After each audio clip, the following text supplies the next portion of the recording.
बिस्मिल्लाहिर्रहमानिर्रहीम। अस्सलामु अलैकुम वरहमतुल्लाहि वबरकातुहू।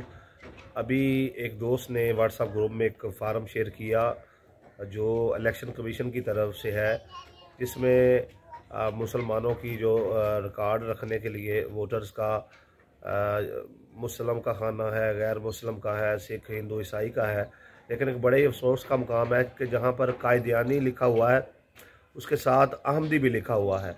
ये मोहम्मदी, अहमदी, मुस्तफ़ाई, ये सारे के सारे लक़ब जो हैं ये सिर्फ़ और सिर्फ मुसलमानों को ज़ेब देते हैं। इन्हें सिर्फ़ और सिर्फ कायदियानी लिखा जाए और कायदियानियों के नाम के साथ जो ये अहमदी लिखा हुआ है इसको हटाया जाए। ये हम जो है हुकूमत से मुतालबा करते हैं और इलेक्शन कमीशन से भी ये मुतालबा करते हैं कि खुदारा वो इस फार्म पर नज़रसानी करें और कादियानियों के साथ जो अहमदी लगाया जाता है उसको हटाया जाए।